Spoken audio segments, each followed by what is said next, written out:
타이틀을 보시다시피 제가 약간 말장난을 해놨는데요.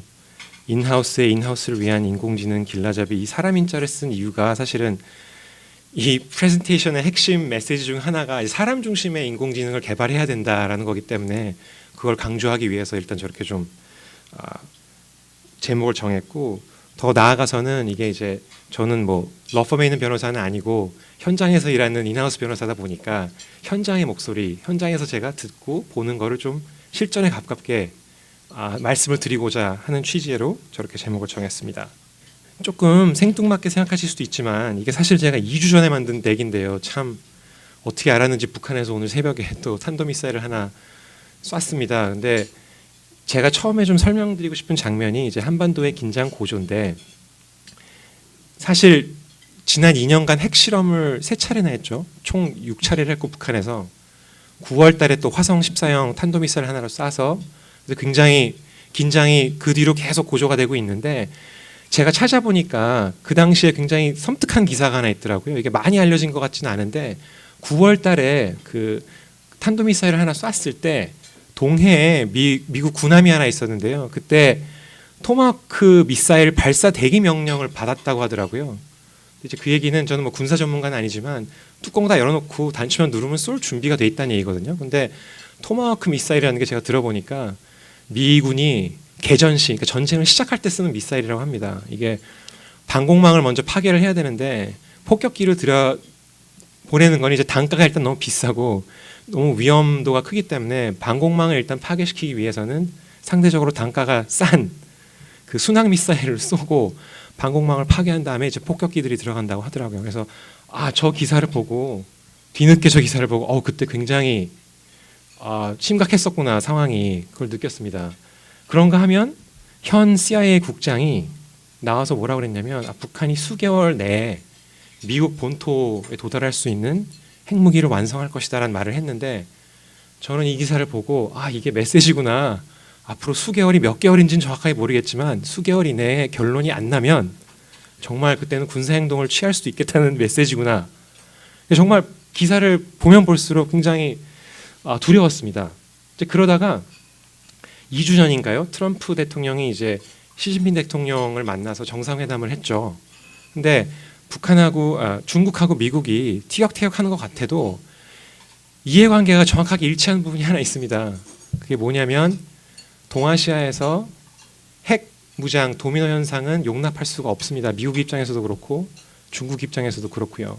그렇기 때문에 저 두 정상 간의 만남을 뭐 멀리서나마 지켜보면서 둘이 무슨 얘기를 할까, 어떤 식으로 결론을 내려 할까 굉장히 두려웠습니다.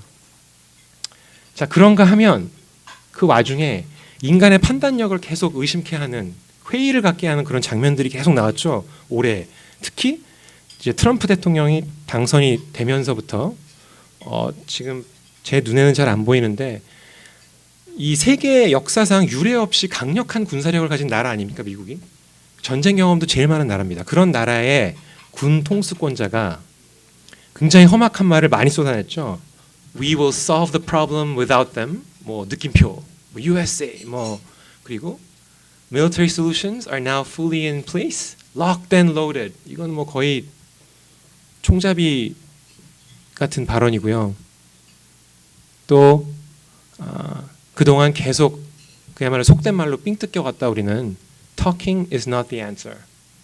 그리고 실제로 그 국무장관이 계속 대화를 이어나가겠다고 하자마자 즉시 트위터로 반론을 제기했죠. 대통령이 국무장관의 발언에요. 소용없어 이런 식으로 얘기를 했고, 그러면서 한때는 또 북한이 will be met with fire and fury. 거의 뭐 십몇 년 전이었나요? 북한이 왜 서울을 불바다로 만들어버리겠다라는 협박성 발언을 한 적이 있는데 거의 그때 그 기시감이 일었었는데요. 그러다 보니까 미국 내에서조차도 실제로 미국 하원에서 법안이 하나가 발의가 됐는데 그 트럼프 대통령이 자기 마음대로 이 핵 단추를 누르지 못하게 하는, 그걸 의회에서 제재를 가할 수 있는 그런 법안 발의, 이게 실제로 얼마나 효과가 있는지는 모르겠습니다. 이게 내부 그냥 정치 목적인지 뭔지는 모르겠지만 그런 법안을 발의를 했고요. 또 실제로 미국 언론을 보면은 이런 내용이 논의가 많습니다. 과연 이거 믿을 수 있느냐. 그러니까 결국 군 통수권자의 판단력을 믿지 못하겠다는 얘기거든요. 한편은 북한도 마찬가지입니다. 아까 말씀드린 9월에 미사일을 쐈을 때 미국의 그 B-1B 랜서 그 버머들이 실제로 북한 굉장히 접근을 했다고 하더라고요. 실제 6.25 이후로 최북단까지 날아갔다고 합니다. 근데 그때 아무 반응이 없었죠. 아무 반응이 없는 이유가 이제 이론상으로 몇 가지가 있을 수 있는데, 괜히 저거 잘못 건드렸다가 큰일 날 수도 있겠다라는 판단 하에 가만히 납작 엎드려 있었던 건지, 아니면 실제로 몰랐던 건지. 중론은 지금 보면은 아마 몰랐을 거야인데, 그렇다면 만약에 알았다면요, 만약에 저걸 탐지했더라면, 그래 누군가가, 거기도 지휘 체계가 얼마나 잘 정비가 되는지 모르겠지만 누군가가 단추를 누르거나 뭐 요격을 했더라면 어떻게 됐을까, 상상하기조차 싫은 그런 시나리오가 펼쳐졌을 겁니다. 그래서 든 생각이, 인공지능의 힘을 빌린다면 어떨까. 좀 극단적인 예일 수가 있습니다. 제가 지금 사실은 뭐 스피커로 뭐 음악 틀어줘 이러면 원하는 음악이 나오고 뭐 좀 이런 예를 들어드려야 되는데, 제가 좀 극단적인 좀 예를 들어드렸는데, 그 이제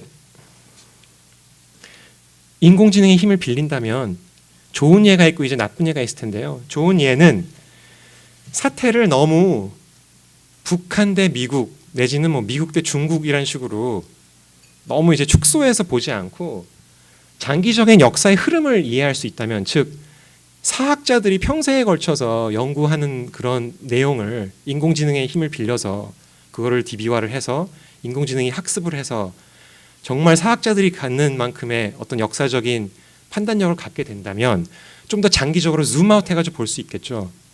예를 들어서 서구의 패권을 얘기할 때 사람들은 짧게는 뭐 200년, 길게는 뭐 500년까지 얘기하는 사람들이 있습니다. 근데 사실 생각해 보면은 대서양의 역사일 뿐이고요, 태평양이나 인도양의 역사는 굉장히 많이 다릅니다.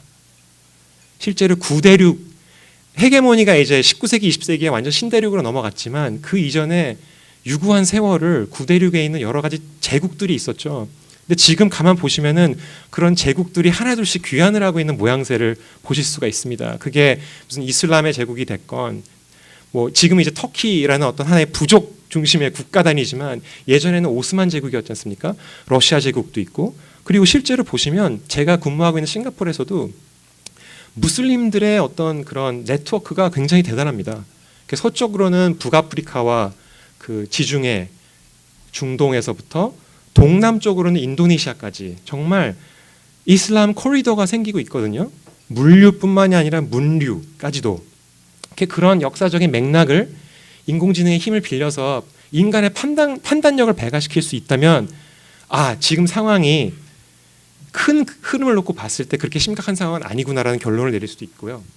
또 그 중에서도 줌인을 하자면 단기적인 여러 가지 변수, 각국에서 퍼퓰리즘이 막 일어나고 있고, 또 트럼프 같은 사람이 대통령이 되고, 또 뭐 필리핀의 두테르테, 같이 묶어서 얘기하는 사람들 있지 않습니까? 뭐 스트롱맨이라고 그래가지고 러시아의 푸틴, 그 터키의 에르도안 뭐 나오는데, 그런 단기적인 변수가 가져오는 위기와 기회를 인간보다 훨씬 정교하게 포착할 수 있는 그런 능력을 인공지능이 발휘한다면 역시 좋은 예가 될 것이고, 조금 더 줌인을 하자면 아까 폭격기 얘기도 말씀드렸고 탄도미사일도 말씀드렸지만, 이게 정말 공격인 건지 아니면 무력 시위인 건지 아니면 정찰인 건지 또 인간의 판단력에 맡기기보다는 인공지능의 힘을 빌려서 평화를 불러올 수 있다면, 평화를 유지할 수 있다면 좋은 예가 될 텐데요. 그 반대의 나쁜 예는 전쟁 시뮬레이션에 쓰이는 거겠죠. 여러 가지 시나리오를 상정해 놓고 이렇게 저렇게 했을 때 수도권의 인구가 하루에 몇만 명씩 죽어나가고 뭐 이런 걸 통해서, 아까 미국하고 중국 간의 정상회담도 말씀드렸지만 정말 김정은 정권을 외과적으로 제거하자, 우리가 토마호크 미사일 쏘고 해가지고 방공망 트린 다음에 미군이 지상군으로 들어가는 거는 중국도 용납할 수 없고 중국군이 북한에 들어오는 것도 미군이 용납할 수 없으니 뭐 하다못해 소수의 유엔군을 지상군으로 투입을 해가지고 김정은 정권만 제거시키고, 지금 제가 막 시나리오에 소설을 쓰고 있는 겁니다만 아예 뭐 분할 통치를 하자라고 나올 수도 있는 거거든요. 근데 정말 그런 최악의 시나리오가 실현이 된다면 그건 우리 입장에서는 6.25라는 어떤 비극을 저희가 겪었지만 한 번 더 외세에 의해서 우리의 운명을 남의 손에 맡기게 되는 그런 정말 있어서는 안 될 비극이 재현될 수도 있습니다. 너무 극단적인 예인데요. 이런 말씀을 계속 드리는 게 뭐냐면 앞으로 이제 여러 가지 슬라이드가 나오고 제가 뭐 인공지능이 야기할 수 있는 잠재적인 법적인 문제를 몇 가지를 짚어드리겠지만 그 이전에 강론으로 들어가기 이전에 근본적으로 던져봐야 되는 질문이 있기 때문에 약간 이런 극단적인 예를 들었습니다. 그게 뭐냐면 인공지능이 21세기를 열어갈 기술이라고 한다면 그 21세기는 난세가 될 거냐 내지는 치세가 될 거냐 내지는 정말 잘해서 성세를 만들 수 있을 것인가 하는 근본적인 질문을 깔고 그러고 나서 여러 가지 질문을 던지는 게 맞지 않나 하는 생각이 들었고요. 사실 한번 경험이 있습니다. 인류는 산업혁명을 거치면서 19세기, 20세기 대략 한 200년 정도 인공동력의 시대였죠. Natural power에서 artificial power로 옮겨가는 내지는 artificial power가 natural power를 대체하는 이거 뭐 다 우리 역사 시간에 배운 거지 않습니까? 뭐 열 에너지를 역학 에너지로 전환하는 외연기관이 나오고 내연기관이 나오고 그 뒤로 점점 그 산업화, 그 자동화가 굉장히 고도화됐죠. 그 사실은 본질적으로는 natural power가 artificial power로 이제 발전한 건데요. 그 과거를 우리가 되돌아보면서 성적을 매길 수 있습니다. 과연 난세였는지 치세였는지 또는 성세였는지 보는 관점에 따라서는 다를 수가 있지만 옹고지신을 할 수 있다는 말씀을 지금 드리는 거거든요. 그래서 한번 경험이 있고 어떻게 보면 인공지능을 통해서 다시 한번 이 시험대에 인류가 오르게 되는 건데 이 시험을 얼마나 잘 치러낼 수 있을지가 굉장히 중요한 질문이라고 생각을 합니다. 자, 그렇다면 인공지능이란 무엇이냐? 아까 인공동력을 제가 말씀드리면서 natural power가 artificial power로 옮겨가는 과정이라고 말씀드렸는데 이렇게 표현해 볼 수 있습니다. natural intelligence가 artificial intelligence로 대체된다는 표현은 사실 좀 조심스럽습니다. 아까 뭐 박 변호사님도 농반 진반으로 말씀하셨지만 그냥 발전이라고 하겠습니다. natural intelligence에서 artificial intelligence로 발전하는 과정이라고 대부분 다 그렇게 정의를 내리고 있지만 또 혹자는 참고로 이건 뭐 제 머릿속에서 나온 게 아닙니다. 제가 다 어디서 주워 들은 건데요. electrify 인공동력의 시대는 사물에 전기의 힘 전기의 기운을 불어넣은 electrify의 시대였다면 인공지능은 cognify 사물을 지능화시키는 사물의 지능의 숨결을 불어넣는 그런 시대가 될 것이다 라고 인공지능을 정의 내리는 사람들도 있고요. 또 인풋과 아웃풋이라는 관점에서 보면 데이터와 학습이라는 인풋을 통해서 인간의 능력, 개개인의 능력을 초월한 판단, 의사결정, 실행 능력이 그 산출물인 아웃풋이 되는 그런 관점에서 인공지능을 정의 내리는 분들도 있습니다.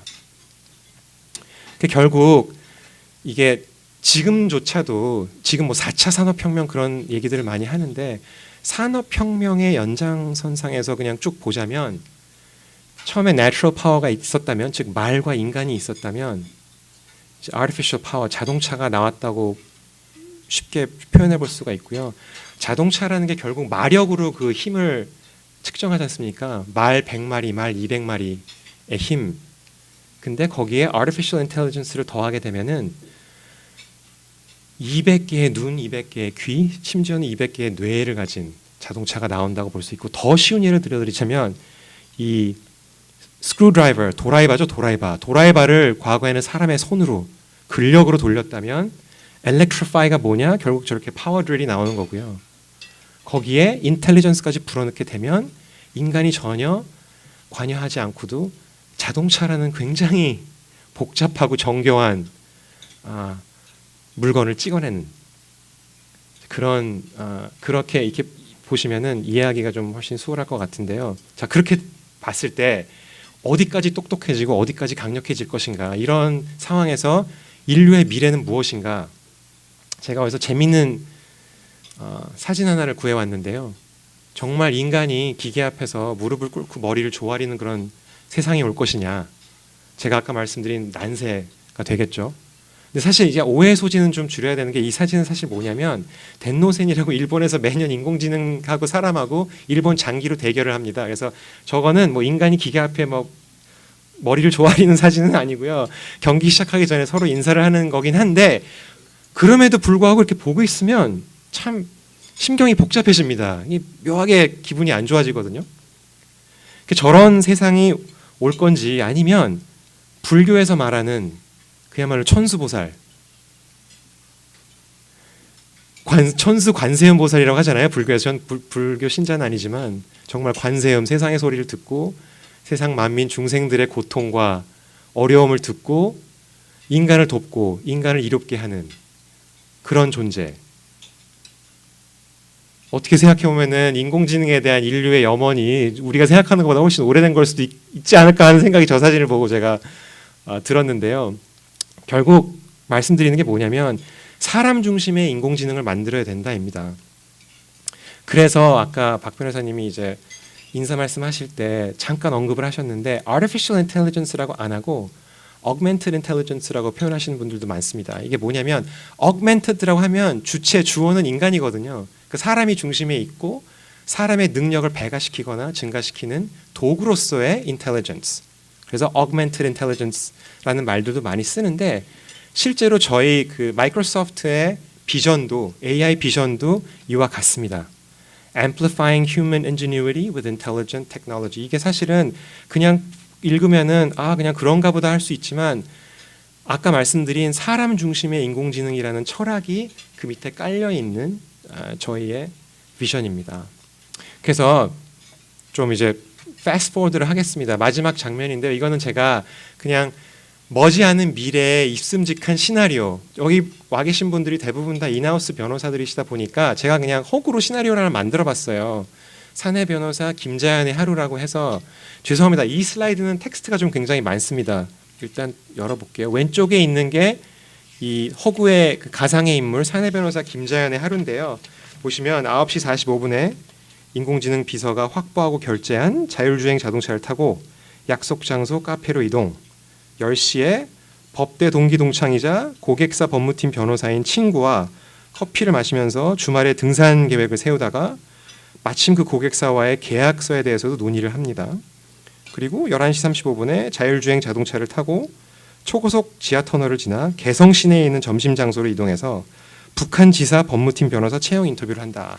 이거는 제가 이제 그 한반도 평화 정착에 대한 염원을 간절한 염원을 담은 이제 시나리오인데요. 이게 사실은 제가 뭘 말씀드리려고 한 거냐면 김자연의 하루가 아니라 김자연의 인공지능 비서의 하루입니다. 오른쪽을 보시면 이 일은 김자연 변호사의 인공지능 비서가 다 합니다.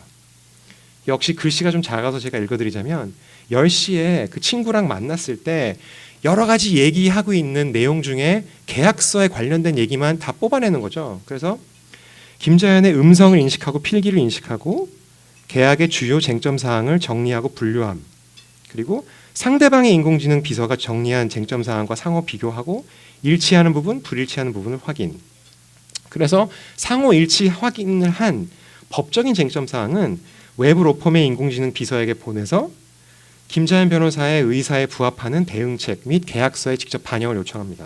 그리고 일치 확인한 사업적인 쟁점 사항에 대해서는 그 비즈니스 데스크, 현업이라고 보시면 되겠어요. 사업적인 판단을 내리는 현업 부서에 여기서는 이제 인공지능화된 걸로 가정을 했습니다. 사업 부서가 인공지능 비즈니스 데스크에 전달해서 회사 정책에 부합하는 의사결정 및 계약서 반영을 요청합니다. 그리고 나서 상대방 인공지능 비서가 정리한 내용과 불일치하는 쟁점 사항을 확인해 줄 것을 김자연 변호사에게 요청을 합니다. 인공지능 비서가. 그래서 11시 30분에 김자연 변호사는 아까 그 친구에게 다시 채팅을 통해서 서로 일치하지 않은 부분만 빨리 확인을 하면 다시 이제 김자연 변호사의 음성을 인식하고 필기를 인식하고 해서 아까 스텝 3 to 4를 이제 반복을 하는 거죠. 그러고 나서 로펌의 인공지능 비서로부터는 이제 그 마크업 컨트랙트를 받고 인공지능 비즈니스 데스크로부터도 회사의 방침을 전달받아서 상대방 인공지능 비서에게 계약서 마크업을 전달하는 게 이 가상 시나리오의 이제 끝인데요. 사실 이 텍스트도 정말 좋은 인공지능 솔루션이 있었다라면 제가 이렇게 텍스트를 정리했으면 아마 인터넷을 뒤져서 여기에 맞는 동영상을 아마 짜깁기 해서 하나 만들었을지도 모르겠습니다. 근데 이런 시나리오가 당치도 않다고 생각하시는 분 혹시 계세요? 이거는 뭐 적어도 10년, 20년 뒤의 얘기지. 이거 지금 무슨 이상한 공상과학 소설을 쓰느냐라고 생각하시는 분. 손을 안 드신다는 말씀은 대부분은 다 머지않은 미래에 실제로 이런 날이 올 거야라고 생각하셔서 그런 건가요? 네. 제가 일단 저희 회사 그 중심으로 말씀을 드려서 죄송합니다만 이게 뭐냐면 2014년 지난 몇 년 사이에 컨슈머 대상으로 하는 챗봇은 정말 비약적으로 발전을 했습니다. 2014년에 중국에서 샤오빙이라는 그 AI 챗봇을 하나 만들었고요. 그 뒤로 뭐 일본, 미국에서도 린나상, 그리고 미국의 조, 인디아랑 인도네시아에서 루라는 게 이제 올해 나왔는데, 이 보시면 샤오빙의 예를 들면, 참고로 샤오빙은 지금까지 세계 기록을 세웠습니다. 인간하고 채팅을 29시간 연속 29시간 끊기지 않고 채팅을 했고요. 중국에서 사용되고 있는데 지금까지 1억 명의 인간하고 300억 건의 채팅을 했습니다. 이렇게 보시면 1대1 채팅에 강하고요. one to few 그룹 채팅에 강하다고 합니다. 그래서 굉장히 도메인 스페시픽한 태스크 오리엔티드한 시나리오도 나오지만 굉장히 제너럴 퍼포스 나오죠. 뭐 서치, 날씨라든가 이런 거. 굉장히 그 뭐라 그럴까요? 다용도로 사용할 수가 있고요. 인디비주얼도 그렇고 그룹 채팅도 그렇습니다. 그리고 인도하고 인도네시아에서 쓰고 있는 루라는 인공 그 챗봇은 또 재밌는 게 간의 수공업 하시는 분들이 많은데 특히 패브릭, 천 같은 걸 이제 만드시는 분들인데 이분들이 천은 잘 만드셔도 디자인에 굉장히 약하다고 하시네요. 그래서 스스로 패브릭 패턴을 만들어낼 수 있는 여력이 부족한데 전화기들은 다 갖고 계시거든요. 그래서 이 루한테 당신들이 좋아하는 이미지 몇 개를 넣으면 루가 알아서 패턴을 만들어낸답니다. 그래서 그 패턴을 패브릭에 써서 간해수공업에 굉장히 큰 도움을 드리고 있다고 하네요. 요거는 컨슈머 대상을 하고 있는 챗봇이라고 보시면 되는데 실제로 비즈니스용도 굉장히 많이 나옵니다. 이거는 최근에 제가 실제로 데모를 본 건데요. 저희 회사 마이크로소프트 내에서 코딩을 하시는 엔지니어 분들이 코딩을 할 때 스택 오버플로우라고 왜 개발자들 글로벌한 커뮤니티가 있잖아요. 거기 챗봇을 하나 만들어서 하다가 뭐 막히거나 궁금한 게 있으면 스택 오버플로우에 가서 직접 다 뒤져서 가장 적절한 해결 방안을 찾거나 조언을 찾아서 해결을 하던 거를 챗봇을 이렇게 두게 되면 보이시는지 모르겠는데요. Can you help me with error dialogues라고 하면 이 챗봇이 please upload a screenshot이라고 나옵니다. 그러면 자기 화면을 스크린샷을 해가지고 올려요. 그럼 얘가 이미지를 텍스트로 변형한 다음에 그 텍스트의 그 의미를 이해를 하고 그러고 나서 스택 오버플로우에 가서 가장 적절한 사례를 찾은 다음에 어드바이스를 줍니다. 그러니까 거의 과외 선생 하나 옆에 끼고 코딩을 하는 거라고 보시면 돼요. 실제로 이미 저렇게 하고 있고요. 또 Bing for Business라는 제품을 저희가 이제 출시를 했는데 이건 뭐냐면 왜 근무하시다 보면은 산에 뭐 전결 규정이 됐건 뭐가 됐건 펄러시를 찾아봐야 되는데 잘 못 찾는 경우 있잖아요. 그럼 대부분 어떻게 하세요? 그냥 아는 사람한테 물어보시죠. 알 법한 사람한테 물어보시고 그 사람이 모른다 그러면 아름아름 여기저기 물어보다 보면 시간이 많이 가는데 이건 뭐냐면 이 AI를 통해서 회사의 펄러시를 다 업로드를 시키면요. 제가 그냥 브라우저를 열어가지고 빙에 갑니다. 무슨 이상한 사이트에 가는 게 아니고요. 빙에 가서 제 회사가 등록이 돼 있고 제가 로그인을 하면 저기 보시면 질문이 뭐냐면 How long can I keep my old computer예요. 이게 뭐냐면 뭐 다 그러시겠지만 랩톱을 한 3년, 4년 쓰시면 이제 교체 주기가 와서 교체를 해야 되지 않습니까? 그랬을 때 새 거를 받았을 때 내가 쓰던 랩톱을 내가 계속 갖고 있어도 돼? 이런 질문이거든요. 근데 그 큐리를 넣었더니 답이 PC Refresh Recycle Policy가 나왔어요. 저희 회사께. 근데 이게 재미있는 게 뭐냐면 저 펄러시의 제목이나 저 내용을 실제 보시면 컴퓨터라는 저 서치 텀이 안 나옵니다. 그러니까 단순히 컴퓨터라는 단어를 보고 얘가 이걸 끌어낸 게 아니에요. 실제로 분석을 한 겁니다. 저런 서비스도 있고요. 이게 이제 압권인데 이게 얼마 전에 본 건데요. 저희가 이제 엑스박스라는 게임 플랫폼도 갖고 있지 않습니까? 그래서 실제로 스튜디오도 갖고 있어요. 저희가 저희 스스로 퍼스트 파티 게임 타이틀도 막 만들거든요. 그러다 보니까 게임 개발하는 개발자들이 굉장히 많아요. 수백 명이 있는데 그 사람들에게 개발 툴을 제공해주고 개발 툴을 운영하고 관리하는 팀이 있어요. 그러다 보면 그 수백 명의 개발자들이 문제가 생기고 버그가 생기면 이 팀에 다 문의를 합니다. 티켓 만들어가지고 이거 버그 있는데 문제 있어 고쳐줘. 근데 그 팀에 있는 그 팀장이 하루는 봤더니 굉장히 비슷한 유형의 질문들이 많이 들어오고 반복해서 질문이 들어오는데 매번 계속 하다 보니까 사람 입장에서도 지치고 뭔가 노하우가 축적이 안 되고 이 일을 효율적으로 못하는 것 같아서, 근데 마침 이 사람이 AI 백그라운드가 있어서 AI 벗을 하나 만들어요. 이름도 라니 소버라고 해가지고 엑스박스라는 그 헤일로라는 유명한 게임이 있는데 거기 나오는 캐릭터 이름으로, 근데 중요 캐릭터가 아니고 굉장히 정말 그 빠가 아니면 알 수 없는 그런 캐릭터 이름을 해서 했는데 직원들한테 말을 안 한 거예요. 이게 챗봇이라고.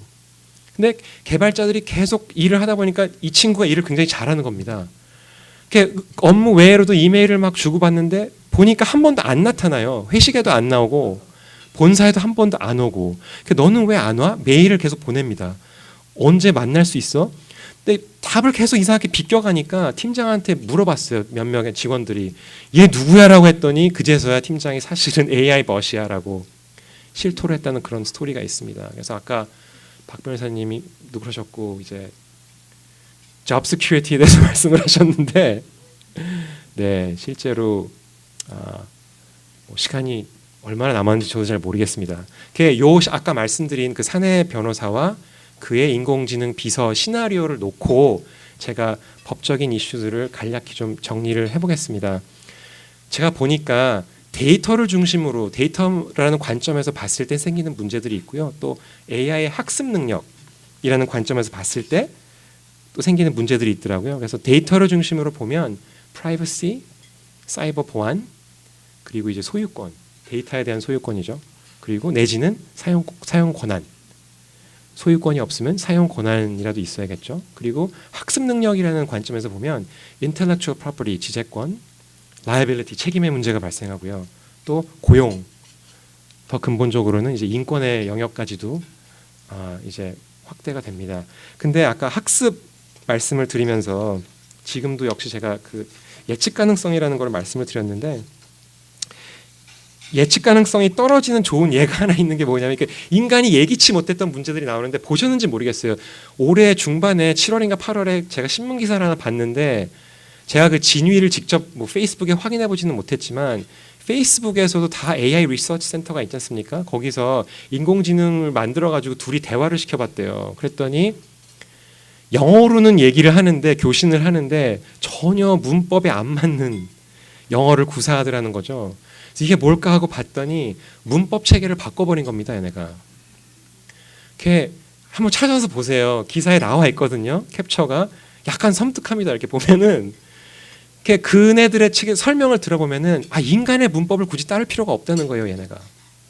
뭐 기사의 결말은 그래서 인공지능 시스템을 뭐 셧다운을 했다라고 나오지만 사실은 지금은 그래도 그나마 영어를 쓴 건데 정말 인간이 이해할 수 없는 외계 언어로 교신을 할 날이 오지 않을까 하는 생각을 잠시 해봤습니다. 근데 요 두 가지로 분류되는 이 여러 가지 이슈들을 관통하는 가치가 있는데요. 그게 이제 transparency라는 가치입니다. 그래서 들어가기 앞서서 왜 데이터고 왜 학습 능력이냐를 잠깐 좀 설명을 드리자면, 아까 뭐 전력화시키고 뭐 지능화시킨다라는 말씀을 드렸지만 인공 동력의 시대는 이제 연료가 있지 않습니까?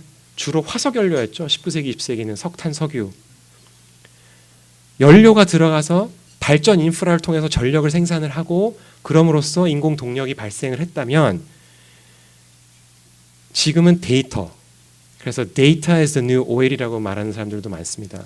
데이터가 들어가서 과거에 발전 인프라가 했던 역할을 이제는 클라우드 컴퓨팅이 합니다. 그래서 사실 마이크로소프트에서 이런 테크 포럼이라는 걸 열어서 AI에 대한 말씀을 드리는 거기도 하고요. 뭐 물론 지금도 보시면 사실 중소기업 중에서도 AI 솔루션을 만드는 회사도 굉장히 많습니다. 훌륭한 회사도 굉장히 많은데 실제로 클라우드 컴퓨팅, 하이퍼스케일로 글로벌 클라우드 컴퓨팅 사업을 하고 있는 회사, 손으로 꼽는 회사들 역시 한결같이 AI에 엄청난 투자를 하고 있습니다. 그래서 Partnership on AI라는 기구도 하나 만들었는데 그 파운딩 멤버들을 보시면요, 구글, 애플, IBM, 아마존 그리고 마이크로소프트 다 클라우드 컴퓨팅 서비스 벤더들입니다. 하나 아닌 회사가 있었어요. 딥마인드라고. 근데 그나마 구글이 인수했습니다. 그래서 클라우드 컴퓨팅이라는 인프라스트럭처에 데이터가 들어가서 인공지능이 나오는 이렇게 이해를 하시면 그리고 학습, 예측 가능성 프라이버시를 먼저 말씀드리지 않을 수 없습니다. 아까 정 변호사님하고 잠깐 인사드리는 과정에서 컴피티션 러 이슈에 대해서 잠깐 얘기를 나눴는데요. 아직까지는 제가 아는 한은 그렇게 큰 이슈는 아니고 당장 인공지능이 법적으로 야기할 수 있는 문제가 뭐냐라고 질문을 던져봤을 때 가장 먼저 나오는 게 주로 프라이버시 관련입니다. 아까 제가 만들어낸 시나리오에 있는 키워드를 뽑아보면 뭐 당연히 먼저 눈에 띄는 게 이제 음성 인식하고 필기 인식이죠. 요즘 뭐 집 가정에도 다 많이 보급이 되어 있지 않습니까? ambient listening, 알렉사, 에코 뭐 우리나라에도 많죠. 다 듣고 있는 거잖아요. 배경에서 제가 하고 있는 모든 말, 제 일거수일투족을 다 듣고 보고 있는 거고 음성 필기 인식을 말씀드렸지만 사실 일상의 대부분을 기록하고 활용한다고 보시면 되겠습니다.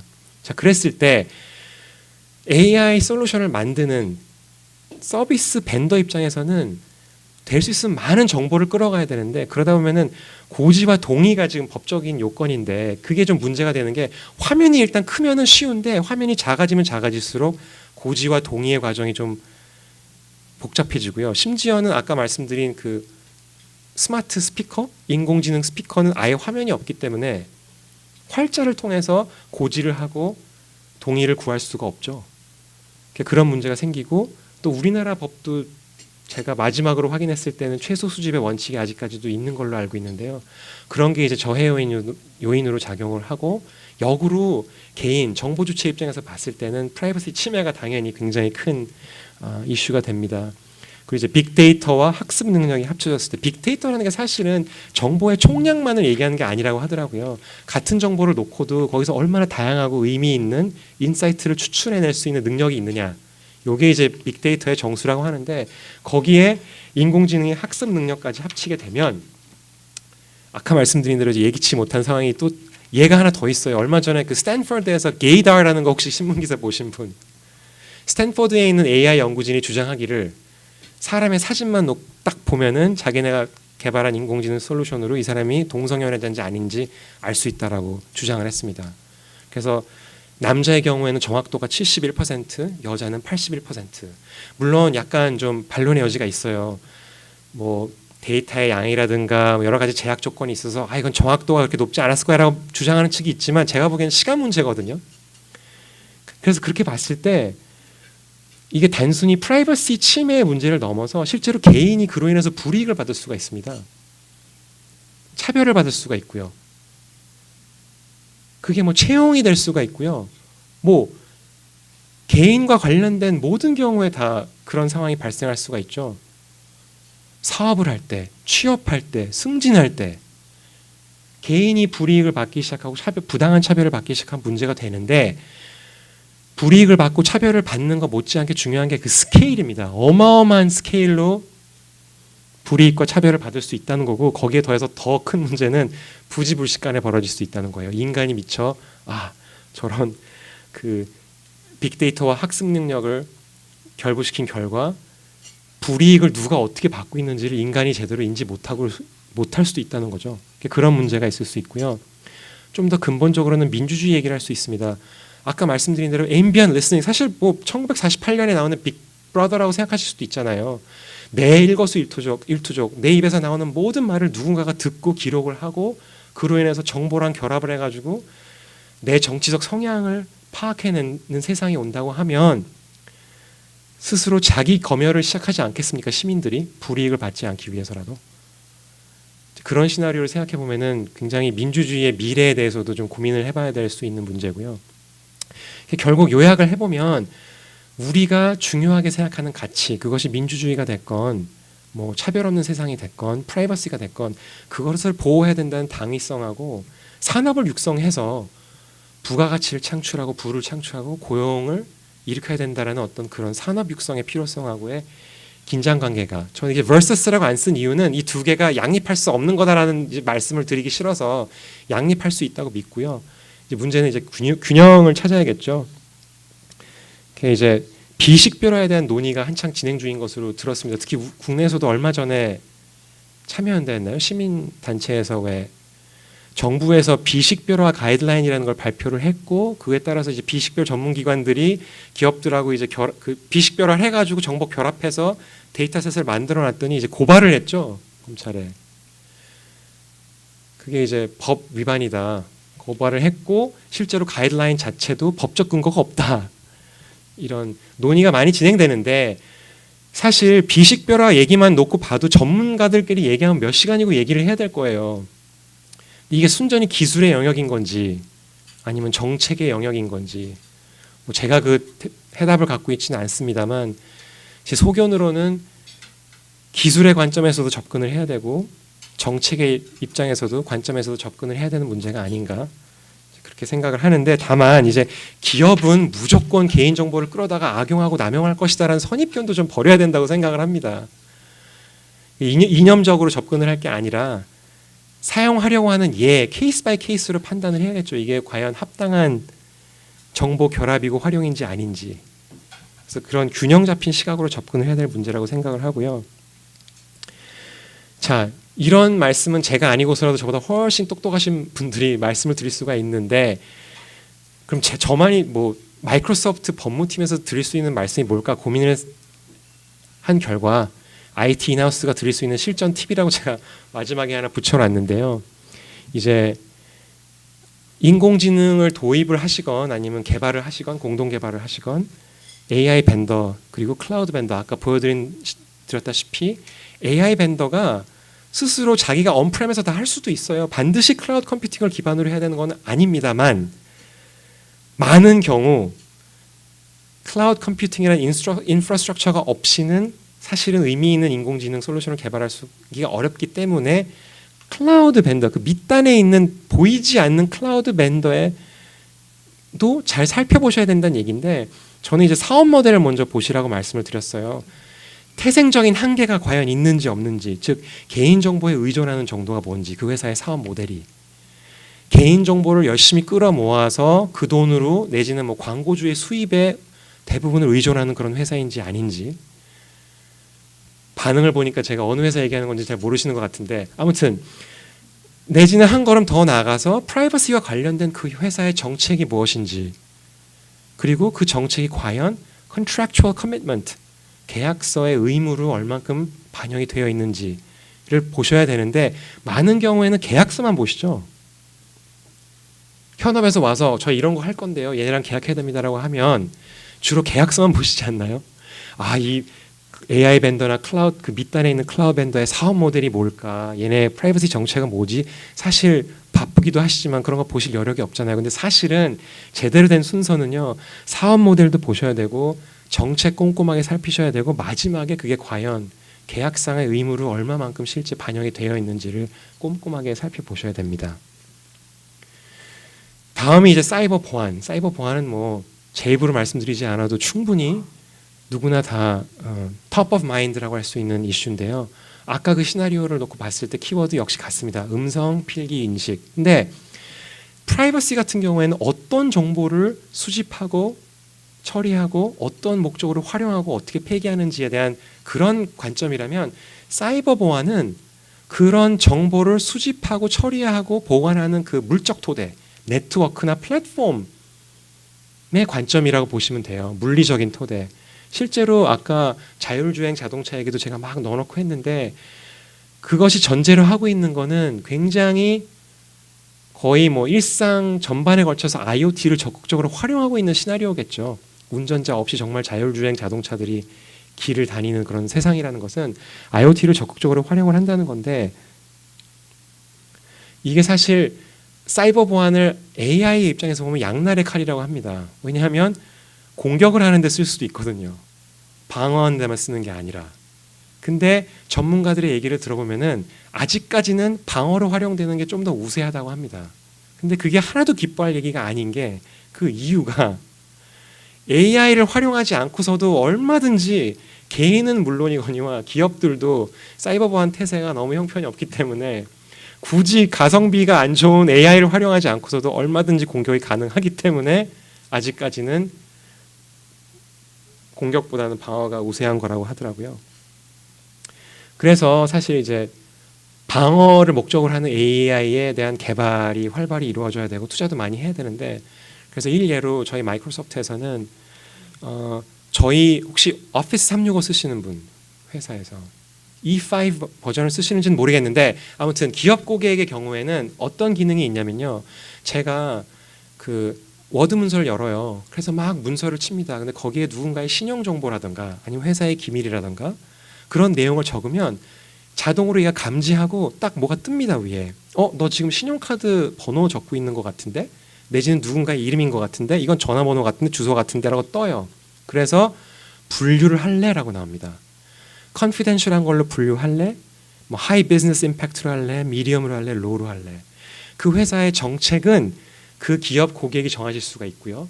그렇게 해서 정해서 분류가 되면 거기에 적절한 이제 보호 정책이 적용이 되고 관리가 들어가고, 그렇게 해서 내부에서 발생하는 정보에 대해서는 그렇게 보호가 가능하고, 또 외부에서 예를 들어서 저한테 메일을 보내시면서 이제 첨부 문서를 보내시잖아요. 그러면은 어떤 기능이 있냐면 제가 메일을 인박스에서 클릭을 해서 열려고 하면 그 클릭을 하는 수초 사이에 무슨 일이 벌어지냐면 이미 저희의 방대한 데이터베이스에 인지가 되어 있는, 등록이 되어 있는 말웨어가 묻어 있는 첨부물인 경우에는 아예 막히고요. 저한테 안 옵니다. 그래서 보내신 이메일에 텍스트만 와요. 그리고 거기에 밑에 경고문이 뜹니다. 미안하지만 첨부 문서는 악성 소프트웨어가 있는 것으로 확인됐기 때문에 보내줄 수가 없어라고 나오고요. 저희의 이미 DB에 들어가 있지 않은 거는 virtual machine, VM, 가상 머신을 하나 재빨리 스핀업을 해가지고 데토네이션 체인버라고 불러요. 그거를 그야말로 폭탄 제거하듯이 외부 세계가 차단된 가상 머신을 하나 스핀업을 한 다음에 거기에서 말하자면 폭발을 시켜봅니다. 그래서 터트려 봤더니 이게 악성 소프트웨어가 나왔다라고 하면 저희 데이터베이스에 추가가 되고, 그 추가된 데이터베이스를 통해서 마이크로소프트에 있는 모든 고객들이 다 그 혜택을 이제 입게 되는 거죠. 그 다음부터는 누구든 그 메일을 받으면 그냥 바로 차단이 됩니다. 첨부 문서가. 근데 사실은 이게 한 회사만으로 막을 수 있는 게 아니에요. 사이버 보안이라는 거는 정말 그게 뭐 산학연 공조가 됐건 민관 협동이 됐건 정말 이거는 it takes a village. 정말 private, public 간의 파트너십이 굉장히 중요합니다. 심지어 저희 회사에서는 디지털 제네바 협약이라는 거를 하나 주창을 했어요. 뭐냐면 이게 실제 제네바 컨벤션을 보시면 1차 대전, 2차 대전을 거치면서 전장터에서 너무 많은 사람이 죽어가고 메딕들도 막 총을 맞고 이러니까 군인이 아닌 사람들은 해치지 말고, 특히 이제 레드크로스처럼 이 메딕 이걸 하고 있는 사람은 서로 건들지 말자, 이제 이런 내용이 많이 들어갔는데 그거를 디지털 세상에서도 그렇게 하자.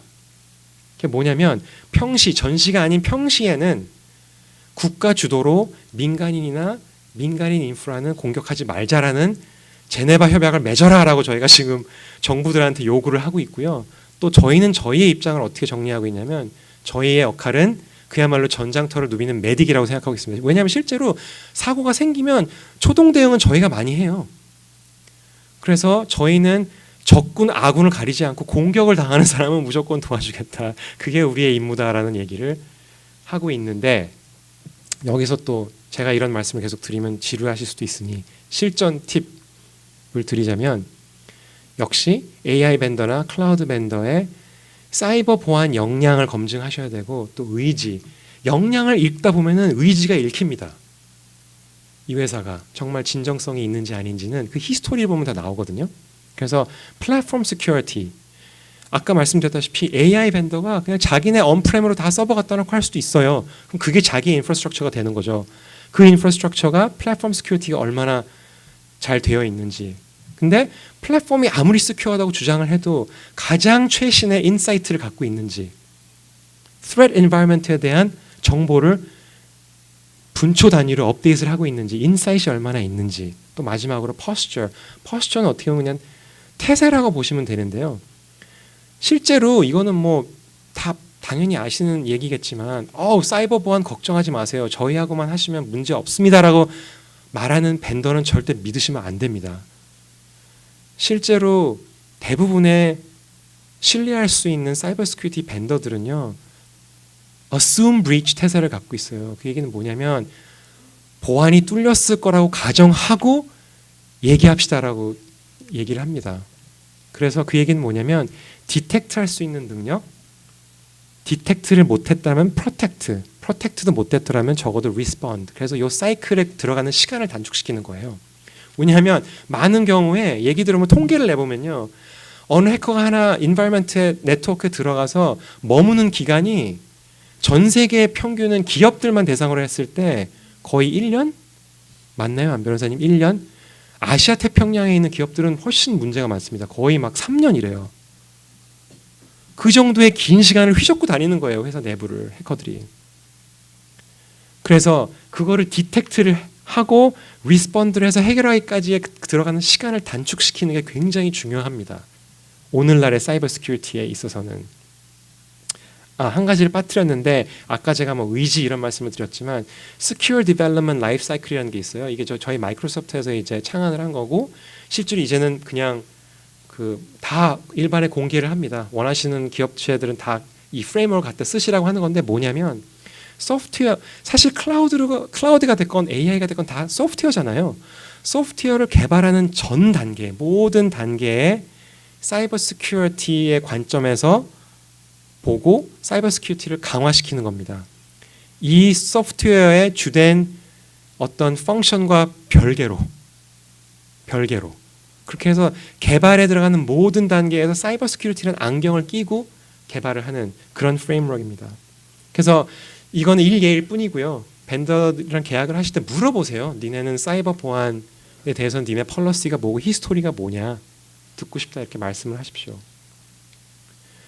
데이터 소유와 사용 권한에 대한 부분이 또 있습니다. 키워드가 아까 뭐 여러 가지 데이터가 있었죠. 단순히 개인의 입에서 나오는 데이터뿐만이 아니라 회사의 데이터도 여기는 포함이 됩니다. 계약의 주요 쟁점 사항도 나왔고요. 사내 변호사의 의사라는 게 결국 뭐 법무팀의 뭐 펄러시가 될 수도 있겠죠. 그리고 현업의 정책, 기타 등등이 모두 다 데이터로 AI 솔루션에 인제스트가 된다고 봤을 때 거기에 대한 소유권은 누가 갖고 있으며, 소유권이 없다면 적어도 사용 권한이라도 어떻게 확보를 해야 되느냐, 그 범위와 목적, 그걸 어떻게 계약 협상을 해야 되는지에 대한 문제가 나옵니다. 그리고 아마 대부분, 제가 직접 확인해 본 건 아니지만 대부분의 AI 벤더나 클라우드 벤더들은 이렇게 얘기할 거예요. 고객님의 데이터는 고객님이 소유합니다. 어디까지나. 저희는 그것을 소유하지 않으며 저희가 그걸 액세스하는 이유는 오로지 고객님께 저희의 서비스를 제공해 드리기 위한 목적으로 액세스를 하고 처리를 합니다. 다만 저희의 서비스를 개선할 목적으로는 활용할 수 있습니다라는 단서는 아마 확인 안 했지만 100에 99은 그런 단서를 달 겁니다. 근데 생각해 보시면 당연한 얘기예요. 인공지능이 점점 학습 능력을 통해서 더 치밀하고 정교해져야 되는데 이 데이터, 인제스트한 데이터를 가지고 학습을 하지 않으면 그게 가능하지 않거든요. 그래서 인공지능 솔루션을 보고 니네 서비스를 개선할 목적으로는 우리 데이터를 쓰지 마라고 하시면 그 부분은 아마 모르겠습니다. 제가 모르긴 모르지만 수용할 수 있는 벤더가 얼마나 될지는 모르겠고요. 비슷한 예가 뭐냐면 컨설팅 계약하실 때 보면 컨설팅 받으실 때 residual clause 하나씩 다 있잖아요. confidential information은 다 이렇게 보호합니다라고 나오지만 단서를 달기를 저희 컨설턴트들이 머릿속에 갖고 있는 내용은 지울 수가 없기 때문에 보조되지 않은 어떤 장치에 보조되지 않은 기억 속에 있는 테크니컬 노하우나 이런 거는 저희가 뭐 가져갈 수가 있기 때문에 그거 보고 영업 비밀을 침해했다고 하지 마세요라는 조항이 대부분 다 들어갈 텐데요. 원칙상 이론상으로는 같다고 보시면 돼요. AI 솔루션이라는 게 결국 데이터와 빅데이터와 학습 능력이 결합된 하나의 어떤 그 솔루션인데 그거를 개선할 목적으로 활용하지 말라라고 하면 그거는 좀 모르겠습니다. 제가 장담을 할 수는 없지만 문제가 될 수 있는데 이런 부분이 문제가 되신다면 사실 IP와 관련하지 않은 해결 방안들이 또 있어요. 사실 저는 이것도 법적인 이슈라고 정리를 해놨지만 저는 법적인 이슈라고 생각을 잘 안 하는 게 해결책을 보시면 non-compete로 해결할 수도 있습니다. 경우에 따라서는. 예를 들어서 오케이 서비스 개선할 목적으로 사용하는 건 좋은데 쟤네한테는 이거 팔지 마. 리스트를 줄게. 여기에 단 팔지 마라고 하는 경우가 있을 수도 있고요. 그건 뭐 컨설팅 받으실 때도 마찬가지예요. 컨설턴트가 들어와서 정말 일을 잘해줬는데 너무 많은 걸 배워갔어. 그걸 고스란히 가져가가지고 우리 경쟁사에게 컨설팅을 해주면서 그 노하우를 활용해? 그건 용납 못해. 뭐 벤더가 받아들이기 나름이긴 하지만 주장해 볼 수 있습니다. non-compete 내지는 여러 가지 제한을 둔다거나 아니면 limited exclusivity 뭐 이런 식으로 계약상으로 어떻게 해결해 볼 수 있고요. 또 데이터뿐만이 아니에요. 사실 개발을 하다 보면은 딜리버러블 중에 공동 개발된 지식 지산이 발생할 수도 있습니다. 그럼 그럴 경우에는 오너십을 누가 갖느냐? 대부분의 경우에는 보시면 아마 조인트 오너십 얘기가 나올 거예요. 조인트 오너십이 나오는데 소프트웨어 벤더들의 경우에는 대부분의 경우 소프트웨어가 자기네 어떻게 보면은 밥그릇이거든요. 그래서 자기네가 이거를 어디 다른 데 가서 활용할 수 있는 여지를 자꾸 축소시키려고 하는 거는 굉장히 저항할 겁니다. 저희도 마찬가지고요. 그래서 조인트 오너십을 하더라도 여러 가지 조건이 달린 조인트 오너십을 제한하는 경우도 많고요. 결국 제가 이제 어떻게 요약을 했냐면 혁신 기반. 벤더 입장에서는 이거를 혁신의 기반으로 삼고 싶은 거예요. 그렇기 때문에 널리 쓰여야 되고 또 파트너 슬래시 커스터머들과 계속 생태계를 만들어서 부가가치를 계속 창출해내야 되는 하나의 플랫폼을 만들어야 되는 건데 자꾸 제약을 가하기 시작하면은 벤더 입장에서는 굉장히 힘들어하고요. 다만 고객 입장에서는 경쟁 우위, 이 솔루션을 통해서 시장에서의 경쟁 우위를 점해야겠는데 만약 그게 안 된다면 문제가 되는 거죠. 그래서 협상을 하실 때도 그냥 밑도 끝도 없는 협상이 아니라 뭐 당연한 얘기지만 이런 하나의 관점에서 출발을 하시면 왜 벤더 입장에서는 여러 가지 제약을 싫어할 수밖에 없는지, 고객 입장에서는 왜 여러 가지 컨선이 있으실 수밖에 없는지를 곰곰이 생각하다 보면은 결국에는 혁신의 기반으로 삼고자 하는 벤더의 입장과 경쟁 우위를 점하고 유지하고자 하는 고객의 입장이 드러나겠죠. 결국 여기서의 팁은 바로 제가 지금 이미 말씀을 드린 부분이고요. 어떻게 뭐 지루하신가요? 지재권은 사실 간단히 말씀을 드릴게요. 아까 사실 제가 가상으로 만든 시나리오보다 더 적절한 게 그 루라는 인도하고 인도네시아에 있는 챗봇이 가내수공업 하시는 분들 패브릭 패턴을 만들어 드린다고 했는데 그렇게 되면 얘가 루가 만든 그 패턴은 누구에게 저작권이 귀속되는지에 대한 문제가 생길 수가 있고요. 그래서 AI가 생성해내는 IP 저작권뿐만이 아니고요.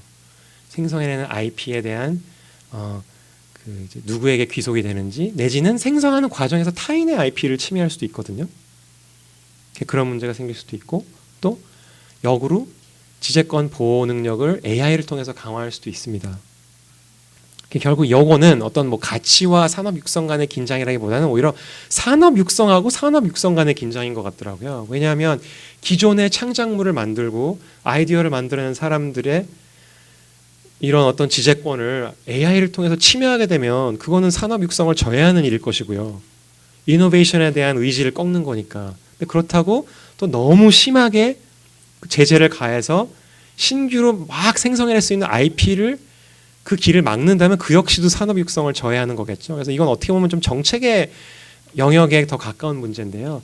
균형을 찾아야 되지 않을까 하는 생각을 해봤습니다. 그래서 실전 팁을 하나 드리자면 이거는 뭐 AI뿐만이 아니라 앞으로도 이제 클라우드 컴퓨팅이 IT 프로비저닝의 메인스트림이 될 거예요. 시간 문제라고 봅니다. 과거에는 가도 돼 말아야 돼라는 말씀들을 많이 하셨는데 불과 지난 3, 4년 사이에만 해도 굉장히 톤이 달라졌어요. 클라우드 컴퓨팅을 도입하는 것을 전제로 하되 어떻게 도입을 해야 문제가 안 생길까? 라는 관점을 많이 가지고 계시고요. 리스크에 대한 사실 정의도 많이 달라지는 걸 피부로 느낄 수 있었습니다. 특히 금융 분야에서. 근데 금융은 어쩔 수가 없는 게 디스럽션이 너무 심해요. 핀텍 업체들 막 치고 들어오죠. IT 업체들 막 치고 들어오니까 전통적인 뱅킹 인더스트리에 계신 은행들은 정말 너무너무 힘들어 하시거든요. 규제는 규제대로 그대로 다 있고 엄한 애들이 들어와가지고 치고 들어오니까 굉장히 힘들어 하시는데, 그래서 기존에는 리스크의 정의가 뭔가 새로운 거를 시도해보는 게 어떤 리스키한 거였다면, 이제는 가만히 하던 대로 앉아있는 게 너무나도 리스키한 그런 세상이 돼버렸어요.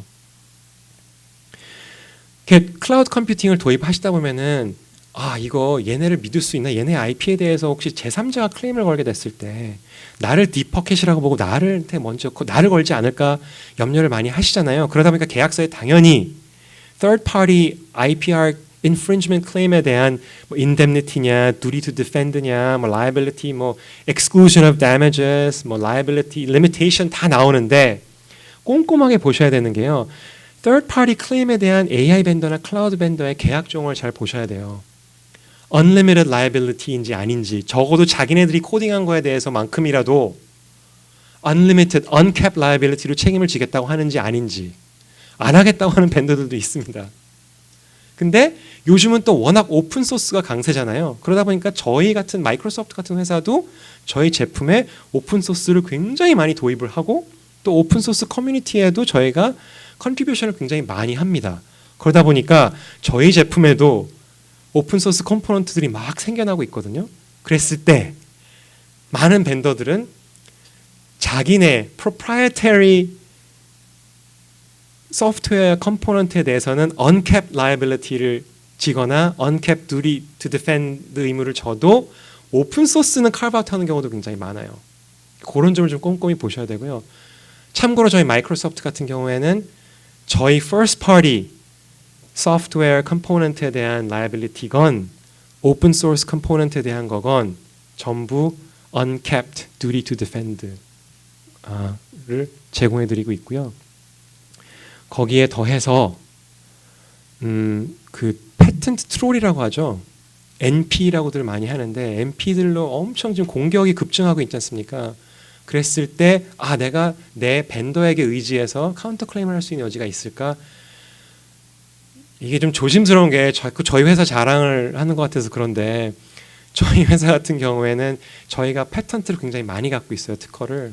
그래서 특허 풀을 10,000개가 넘는 거를 풀을 유지를 하고 있으면서 저희 클라우드 컴퓨팅 고객이 NP를 비롯한 제3자로부터 특허 클레임을 받으면 저희 IP 풀에 접근하셔서 저희 IP 특허를 쓰실 수 있는 패턴트를 사용하셔서 방어를 하실 수 있는 서비스도 제공을 해드리고 있습니다. 그리고 설사 저희가 NPT한테 이 특허를 팔아도 자동적으로 그 연장이 됩니다. 고객이 받을 수 있는 혜택은. 그래서 여기까지가 저희 그 마케팅이었고요. 책임의 문제로 넘어가서 뭐 이런 단어들이 아까 나왔습니다. 그 시나리오에 확보, 결제, 인식, 정리, 분류, 비교, 확인, 전달, 너무나도 문제가 생길 수 있는 여지가 많은 대목들이죠. 한결같이 자율주행 자동차나 초고속 지하 터널은 말할 것도 없고요. 그럴 경우에 이제 뭐 사용자 책임에 대한 부분이 있을 수 있고, 뭐 과실이냐, 인식이 있는 과실이냐, 뭐 중대한 과실이냐, 뭐 미필적 고의냐, 뭐 이런 부분은 사실 기존에 있는 법령만으로도 얼마든지 커버가 되는데, 이제 제조물 책임이 발생할 수 있는 소지가 있다고 하더라고요. 소프트웨어만 놓고 보면은 제조물이라고 보기는 좀 어려운데, 이제 이게 하드웨어랑 결합하는 경우에는 제조물 책임이 확대가 돼서 이제 무과실 책임 부담을 질 수 있는, 책임을 부담할 수 있는 그런 여지가 있다고 합니다.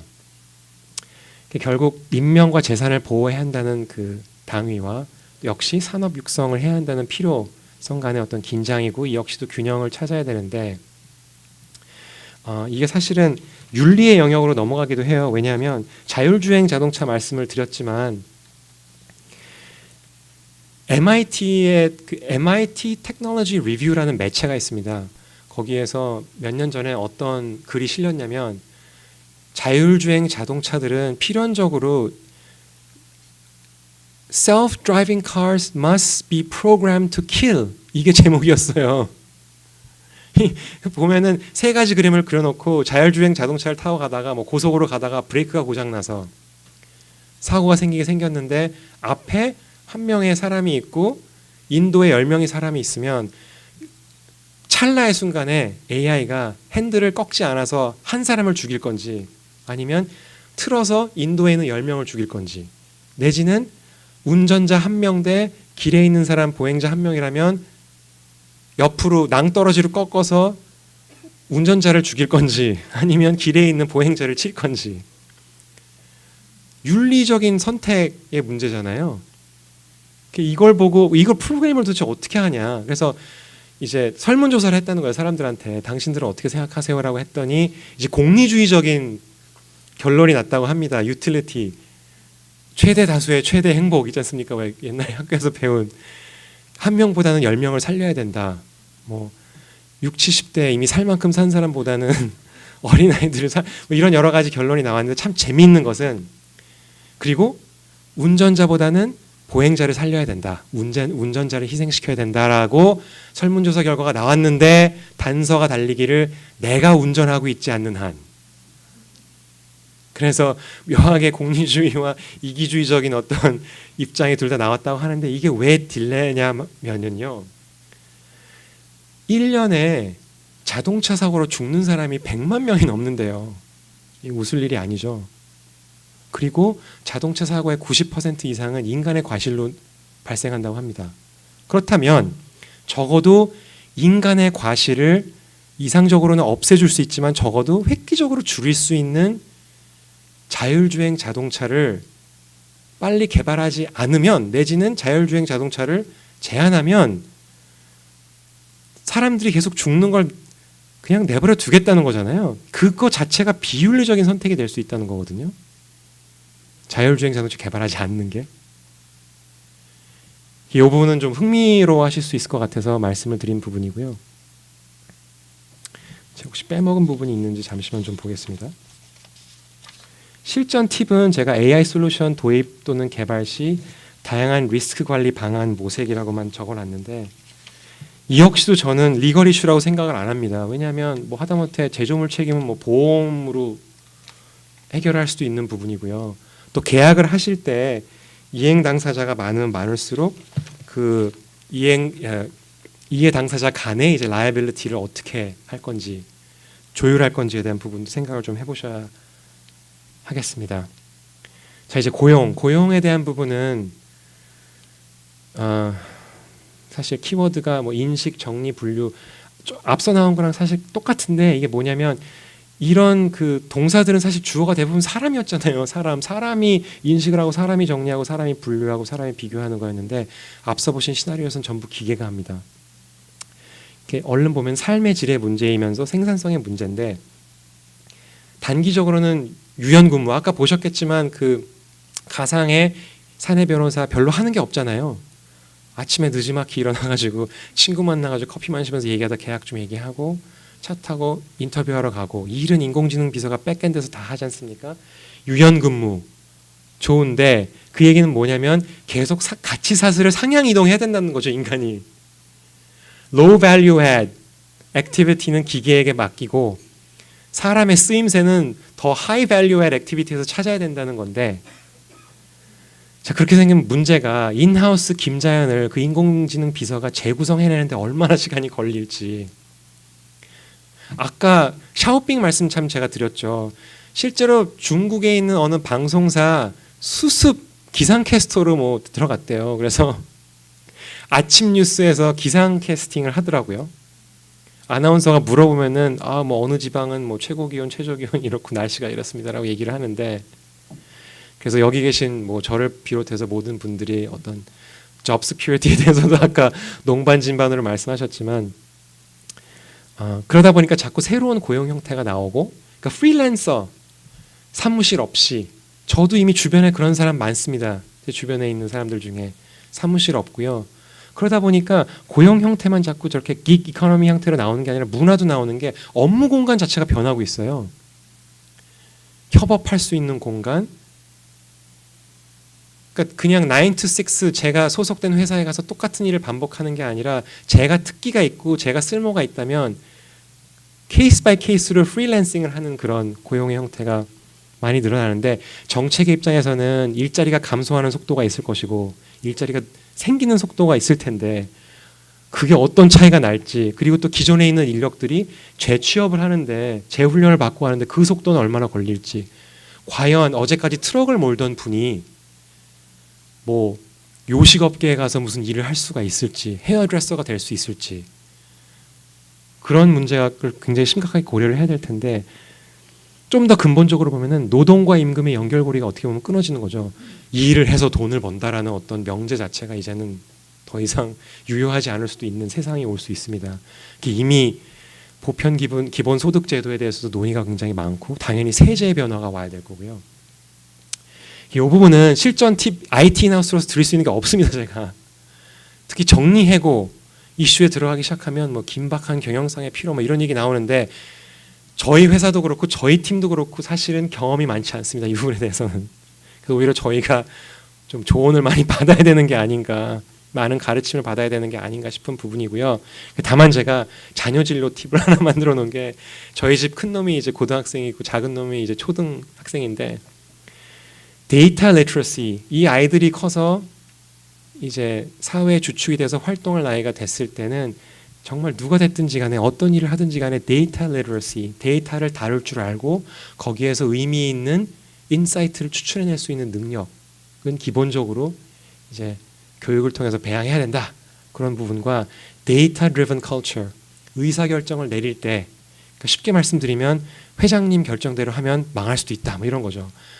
회장님에 대한 폄하가 아니에요. 사실 제가 아는 회장, 뭐 개인적으로 아는 건 아니지만 제가 지켜본 회장님들 중에는 업계에서 정말 잔뼈가 굵으셨고 노하우도 많으시고 웬만한 사람보다 훨씬 더 노하우가 많고 능력 있으신 분들이 많은데, 제가 드리는 말씀은 뇌 하나 vs 뇌 100개 뭐 이렇게 생각하시면 되겠습니다. 그래서 의사결정을 할 때 그걸 이제 서구식으로 표현할 때는 뭐 highest paid person, 이 방 안에서 가장 연봉 높은 사람이 하자는 대로 하면 망한다.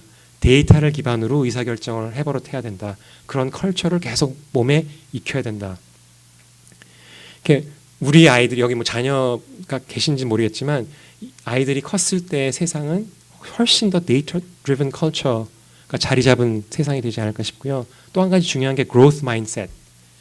이게 뭐냐면 자꾸 자기가 잘하는 거, 자기가 익숙한 것만 하지 말고 익숙하지 않은 것, 어렵고 불편한 것도 한번 해보라는 겁니다. 이게 사실 자녀 양육에서 비롯된 개념인데요. 아이들한테 그림을 잘 그려갖고 오면 와, 너 정말 그림 잘 그린다라고 하시지 말라는 거예요. 왜냐하면 그 다음부터 얘는 난 그림을 잘 그려야 되는 아이가 된다는 거죠. 그리고 그렇게 칭찬을 받으면 다른 일을 했을 때 잘 못할 것 같으면 아예 안 한대요. 더 모색을 안 하고 접어버린답니다. 왜?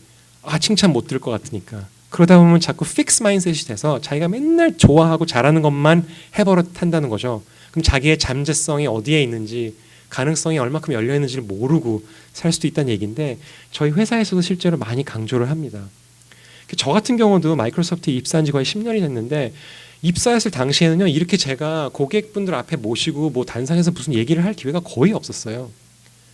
근데 저희 법무정책실은 이미 수년 전서부터 변호사관 뭐건 가리지 않고 기회가 될 때마다 이제 이런 정보 공유, 정보 교류에 적극적으로 나서고 있습니다. 아까 시나리오에서 채용이라는 키워드가 나왔고 또 북한도 제가 넣었었는데, 편견이라는 부분이 사실은 인권과 굉장히 밀접한 관계가 있습니다. 기계는 편견이 없습니다. 기계는 편향이 없는데 인간이 있죠. 인간이 편견이 있고 편향이 있죠. 의식하는 편향이 있고 의식하지 못하는 편향이 있는데, 그것을 데이터를 인제스트하면서 AI 솔루션이 확대 재생산을 할 수 있다는 게 가장 큰 문제입니다. 실제로 마이크로소프트에서 테이라는 챗봇을 몇 년 전에 만들었다가 24시간 만에 거의 엄청난 그 논란을 일으키면서 테이크다운을 했던 게, 교류를 하는 인간들의 어떤 그런 편견과 편향을 고스란히 다 받아들인 거예요. 그런 게 부당한 차별로 이어지게 되면 문제가 되겠죠. 그래서 뭐 북한의 경우에도 뭐 남북 간의 교류가 활발해지는 세상이 오거나 심지어는 통일까지 됐을 때 북한 주민, 북한 출신이라는 이유로 차별을 받을 수 있는 거거든요. 그럴 경우, 그리고 그 확대 재생산이 되는 범위와 속도, 아까 말씀드렸다시피 사람이 100명이 있고 각각이 편견과 편향을 지닐 수 있다면 그 여파와 엄청난 영향력을 가진 알고리드믹 디시전 메이킹을 하는 AI가 편견과 편향을 그대로 확대 재생산하면 그 규모는 어마어마하겠죠. 그리고 아까 말씀드렸다시피 사람이 모르는 사이에 그런 일이 발생할 수가 있습니다. 그리고 또 접근성, 지금도 이미 양극화가 심하다고 얘기를 하는데 이런 AI에 대한 접근 권한이 소수에게만 허락이 된다면 정말 끝간데 없는 양극화가 벌어질 수도 있겠죠. 디스토피언한 상황이 벌어질 수가 있고 민주주의에게 이미 말씀드렸고 군사 무기화도 굉장히 큰 문제입니다. 실제로 AI를 연구하시는 학자분들이 굉장히 많은 목소리를 내고 계시고요. 혹시 시간 나실 때 autonomousweapons.org라는 웹사이트에 가보세요. 거기 가면은 요 부분에 대한 어떤 그 단체인데 거기서 만든 가상의 머큐멘터리를 하나 만들어 놓은 게 있는데 정말 섬찟합니다. 심심하실 때 잠이 안 오실 때 한번 가서 보시면 노동할 권리, 아까 이미 노동에서도 말씀드렸지만 노동할 권리인 거죠. 권리, 노동의 가치, 인간에게 있어서 노동이 갖는 가치가 무엇이며 노동과 유리된 인간은 인간 소외를 낳는 거 아니냐. 아까 기계에 절하는 인간 보여드렸지만 정말 도구로서의 기계가 주인이 되고 인간이 종이 되는 주객전도, 뭐 멸종 얘기하는 사람들도 있고요. 뭐 공상과학의 영역으로 막 넘어가는 경우도 많은데 한 가지 또 흥미로운 거는 근대적 인간의 정체성이라는 부분인데 특히 유럽의 철학계 역사에서는 근대적인 인간의 정체성은 이성에서 찾지 않습니까? 중세에는 신에게서 찾았어요. 근데 코기토 에르고 숨, 데카르트가 나는 생각한다 고로 존재한다. 이거는 신의 집을 나오겠다는 얘기잖아요. 신의 집을 나오면서 자연과도 결과적으로 멀어지게 됐는데 뭐 어찌됐건 나는 이성에서 나는 정체성을 찾겠어. 아시아는 그런 전통이 없었지만 적어도 자연 속의 일부, 자연과의 조화를 강조하는 전통이 굉장히 길었으나 어느 순간 저희도 자연을 대하는 게 극복의 대상 내지는 정복의 대상 또는 착취의 대상이 돼버렸잖아요. 하나의 객체가 돼버렸는데 그런데 지금 웃기게 이성이 만물의 영장인 이유가 우리가 이성이 가장 뛰어난 존재였기 때문에 근데 더 똑똑한 존재가 나와서 2등이 된다는 거죠. 2등. 이성이라는 관점에서 봤을 때 인간이 2등. 그럼 인간의 정체성을 어디서 찾을 거냐? 영성에서 찾아야 된다라고 말씀하시는 분들도 많은데 저는 개인적으로 굉장히 회의가 생깁니다. 네, 재미있는 얘기긴 하지만 시간이 없는 관계로 그냥 넘어가겠습니다. 마지막 transparency. 키워드가 없습니다. 없다는 게 흥미로운 부분입니다. 아까 말씀드린 시나리오에서 그 인공지능 비서에 대한 정보가 전무합니다. 그게 어떻게 보면 역키워드인데요. AI 솔루션 개발 과정 전반에 걸쳐서 얼만큼 투명했는지, 프라이버시를 어떻게 보호하겠다는 건지, 사이버 보안을 어떻게 유지하겠다는 건지, 법령 준수를 어떻게 담보하겠다는 건지, AI 벤더 내지는 그 보이지 않는 뒤에 있는 클라우드 벤더. 결국에는 신뢰의 문제라는 거죠. 왜 트랜스퍼런시가 중요하느냐? 트러스트, 트랜스퍼런시 없이는 신뢰가 구축되기 어렵기 때문입니다. 그래서 요거는 듀딜리전스를 반드시 하셔야 된다는 말씀을 드리는 건데요. 벤더를 중심에 놓고 듀딜리전스도 하셔야 되지만 서비스를 놓고도 듀딜리전스를 하셔야 되고 이럴 때 법무팀으로 현업에서 온다고 해서 법무팀 혼자 하시면 절대로 안 되고요. IT, 보안, 뭐 프라이버시 제가 빠뜨린 것 같은데요. 재무, 구매, 컴플라이언스, 리스크 법무가 V팀을 만들어서 다각도로 검토를 하셔야 됩니다. 마지막으로 정리를 해보자면 근본적인 질문, 인공지능이 만들어가는 21세기가 과연 난세가 될 것인가 아니면 사람 중심의 인공지능 시대를 열어서 치세 또는 성세를 만들 것인가 내지는 만들어야 된다겠죠. 만들어야겠죠. 그리고 데이터라는 관점 그리고 학습이라는 관점에서 본 다양한 문제들을 짚어봤고요. 또 실전 IT 팁을 드렸고 긴장과 균형이 있다는 점을 말씀을 드렸습니다. 그래서 균형 잡힌 접근이 굉장히 중요하다는 말씀을 드리면서 마치고 싶습니다. 규제 만능주의도 해답이 아니고요. 시장 만능주의 역시 해답이 아니다. 라는 말씀을 드리면서 마치겠습니다. 감사합니다.